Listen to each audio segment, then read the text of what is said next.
this is Paul from Rosie's 1901, 3200 Halls Mill Road in Mobile. We got a great program for you today.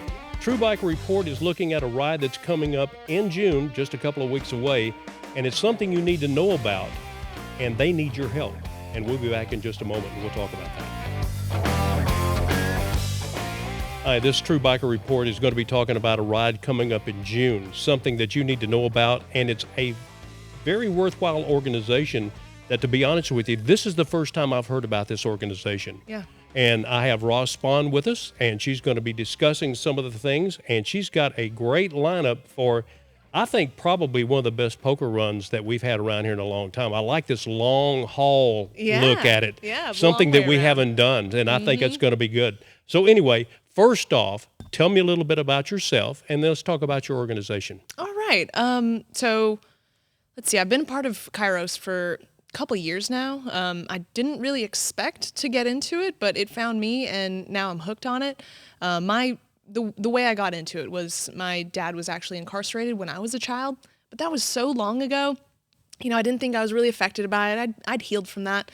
And some ladies in my office have been involved with Kairos for probably at least 10, 15 years now. And, you know, they talked about it, and they're like, hey, you know, you qualify as a guest. You might want to come. And I was like, well, I don't think I need it, but maybe I can help someone else. So I signed up for it, and sure enough, I needed it. I needed it so bad, and I didn't even realize it. And what it was the weekend. So every 6 months, Kairos Outside holds a weekend that they host a bunch of women just for free, and they're just taking them in and showing them love, essentially, for a good Friday, Saturday, and Sunday. We pray over them. We take them through exercises that, you know, take them from pain to healing, from anger to forgiveness, all those kind of things that, you know, really dig in deep that you don't really even know is there kind of thing. So needless to say, it changed my life that first weekend. And ever since I've been a volunteer, and I've been hooked on it. And now I'm the fundraising coordinator for it. Somehow that just fell into my lap. And the way, you know, we ended up having a ride is I just love motorcycles. So I'm like, how can we get the word out about the community? Because like you said, it's an international organization, but so few people know about it. So that's really my challenge, is just getting the word out, you know, and showing people what we can do. And yeah. Okay, now we've talked about, I've heard prison, I've heard Kairos. Let's look at what it really is. Kairos is a prison ministry international. That's right. So this is an international ministry. It's not just local Mobile or Alabama, Southeast, whatever.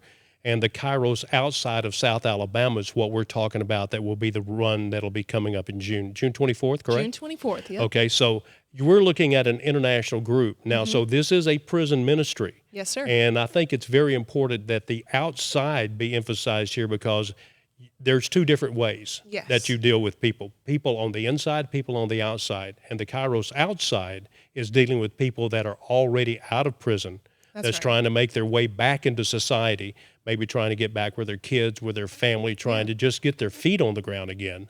And so that's where we are as far as this local group. Is that correct? That's part of it. So you're right. Thank you for bringing me back around. The Kairos outside, some of the women have been incarcerated. Some of them just have family members that were incarcerated, like me. You know, sons, daughters, fathers. So a lot of these women have been affected by incarceration by no decision of their own, you know, by someone else's control, and they're just having to live through it. And it really creates that community, because not many places can you talk about the pains and the hurts that you're going through of a loved one being incarcerated. Not too many people understand that, but you'd be surprised how many people are going through that. It's just not, you know, culturally appropriate to talk about that in a lot of situations. So a big part of our retreat and, you know, our foundation is confidentiality, is creating that safe space to be able to share some of those deepest hurts that that we all carry around. And then finally, once we share them, we can kind of unburden ourselves and really just, you know, let them go. And that's something that you normally don't see in some of the organizations, at least. Well, let's take something like Alcohol Anonymous, AA. it's more for the person that is going through the alcohol. It's not as much for the family. Right. I think it's great that you're looking at both sides of the coin. You're looking at the person that was incarcerated, but you're also looking at the unintended consequences of that person that, well, dad's in jail or dad just got out. And sometimes, who do you turn to? Exactly. Especially if you're 10 or 12 years old, who do you turn to? I mean, you're not going to talk about it with your friends. You're not going to talk about it with your teachers. So you just keep this bottled up inside. Yeah. And then if you're a mom that's having to go through this, you've got to put on the strong, brave face for the kids and the rest of the family that I'm okay. Yeah. There's no problem here, when she may be falling apart. Exactly. And that's where you come in. Your group comes in with those people. Is that correct? That is totally correct. Okay. Now we got. I love this thing here. She gave me something earlier, and it said ongoing ways to help. And I love the very first one because it's actually in the name. It's ministry, and sometimes that is a turnoff, but it's not in this particular case, I don't think. But the first thing is pray, pray, pray. Mm-hmm. That's the biggest thing we can do. Absolutely. Yeah. And we totally acknowledge that from the beginning, that it's not us, the volunteers or the organization, that's healing people. It's not. It's God. We know that. What we're doing is we're just helping facilitate, helping other people see God's love through our actions and words and behaviors. So yeah, we are a Christian organization, but we're absolutely not exclusive to anyone. You know, we're not trying to change anyone's minds. We're just trying to show people, trying to, do what Jesus intended. How do most people come to you? Do you go to them, or are they calling and checking on you from other resources? I would say it's a little bit mix of both, because our the Inside organization, those people still incarcerated can reach out to their loved ones and tell them, hey, there's this organization you might want to find. But most people actually is just kind of by a referral basis. People that have been involved with it, they kind of meet other people and they say, hey, I know you're going through this. Maybe you want to learn more about it. And so it really just kind of word of mouth, which I think is partly why it's been really slow growing in our area. But hopefully with events like this, we can really put it out there a lot more. Is there a time limit that you deal with these people? Is it like, okay, we're going to give you, some places are like a 30-day program or a 90-day program. Do you have a time limit, or are these people welcome for your help as long as they want it? Yeah, exactly. So the structure of it, we put on every 6 months. In April and October, we have a retreat. So it's a 3-day retreat. But outside of that, it's the community. So we have swap groups, which is basically let's get together, let's pray for each other, let's share. And so it's kind of a continual, just relationship. So there is really no time limit or any structure like that. Okay, cool. Yeah. Well, what about as far as, let's say somebody is just fresh out of incarceration. Do you help work with their probation officers or those people that are helping them in court or stuff like that? Do you help coordinate any of the paperwork with them, or are you strictly just, you're there for moral support and allow the attorneys and stuff like that to do that? Yep, that's pretty much just moral support. We do get involved with certain Big Fish organization, who's they're the kind of more hands-on, and we're the support behind it. So we do have some people involved in that, but it's pretty hands-off as far as these weekends goes. Every 6 months are not inexpensive either. No, I mean, it takes, so that's one of the ways to help. So it takes about $170 to sponsor each guest. But yeah, we put them up in a cabin, we feed them the whole weekend, we give them plenty of snacks. I mean, food is a huge part of it.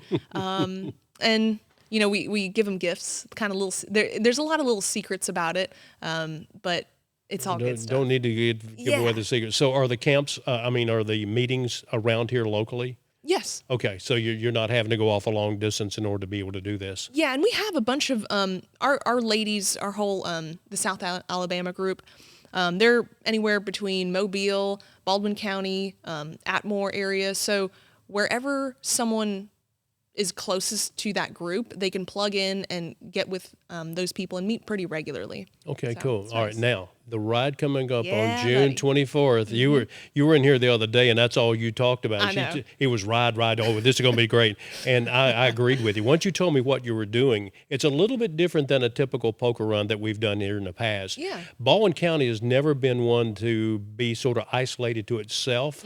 Most of the poker runs I've been on, of course, Mobile. There's some in Baldwin County. But this one I like because it sort of encompasses all of Baldwin County. Why don't you tell me a little bit about it? Yeah, and you haven't even seen the route yet. I am know. so excited about the route. There are so many good roads. We're going north of I-10, down to south of I-10, kind of taking along the coastal. So we get a little bit of everything. But the way it's structured is it's kind of a poker run. So there are 7 stops, 7 checkpoints. A rider, once they get to each checkpoint, they collect a card. The best hand at the very end, we're doing a rally at Weeks Bay Plantation down in Magnolia Springs, where there's going to be a bunch of food and music and just a good time, a lot of motorcycles and cars too.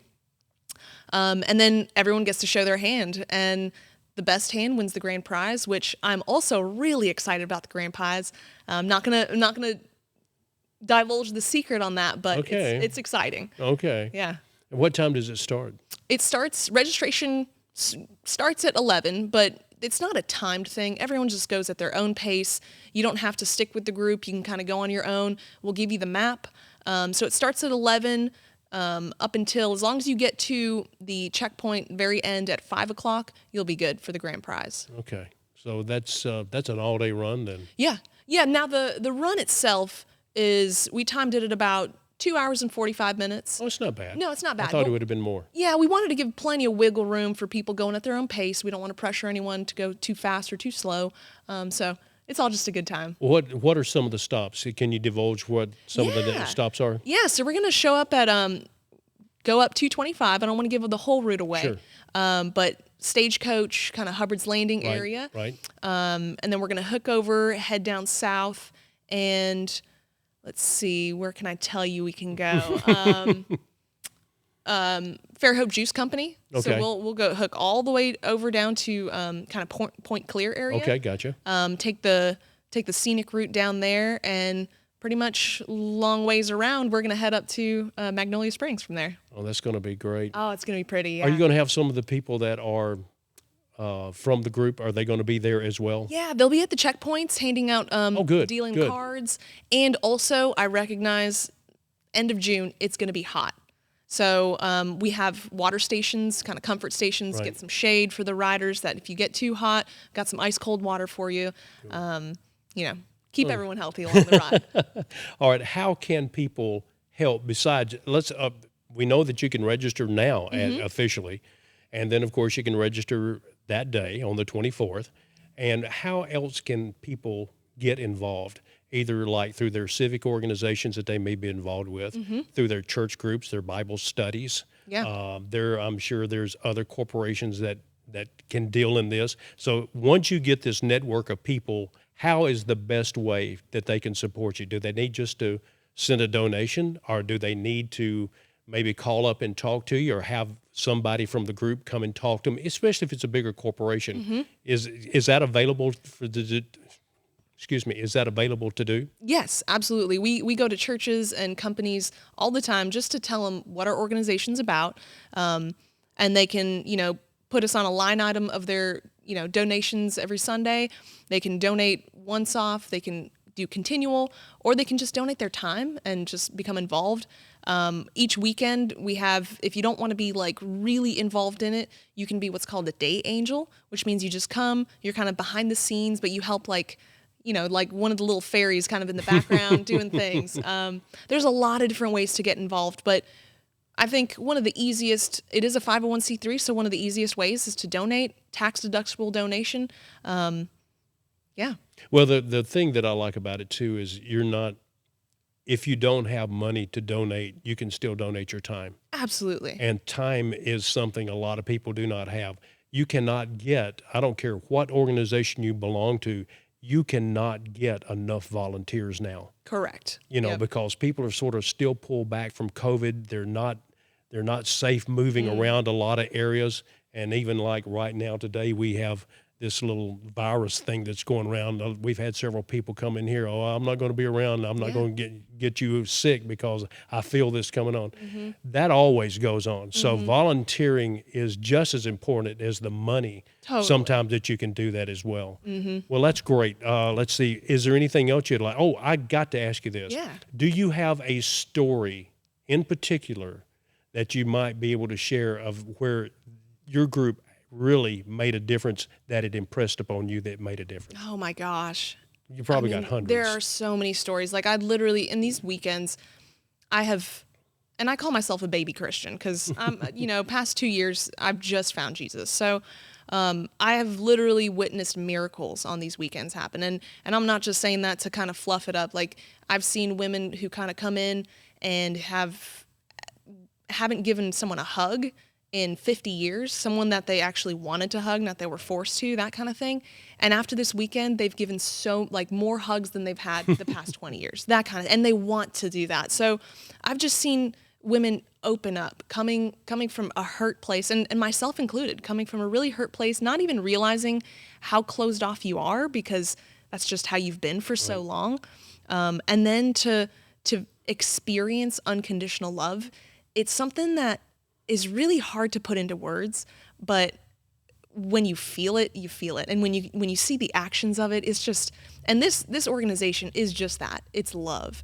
One of our sayings is listen, listen, love, love, because that's all we do. We're not trying to, involve ourselves it's just, we just are here to listen and we're here to love. The hardest part sometimes is to sit and listen and to be patient without interrupting. Yeah. And that's exactly what God has been telling me a lot. It says, be patient, be still and know that I am God. Yeah. Sometimes I try to get the cart before the horse. I try to do other things my way. Mm-hmm. And sometimes you just need that chance, especially these ladies.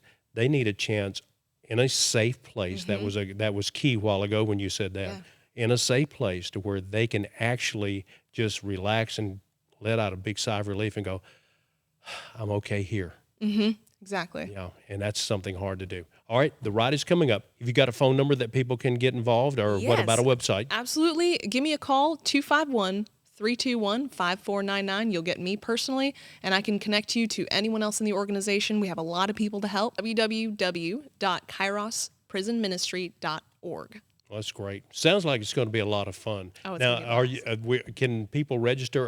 Do you have other locations that there's registration forms available now? Yeah, you can come here for registration forms. We will have some out here on the front desk, and there will be something on our website as well that she sent me a PDF. It has a little bit more about the information, and I'll have that posted on our Facebook page as well. Yep. So that's going to be fun. Awesome. That's coming up on June 24th. That's not far away. And I think it's going to be probably one of the better rides that we've been on all year, and we hope so. Come out, support us. You'll never regret it.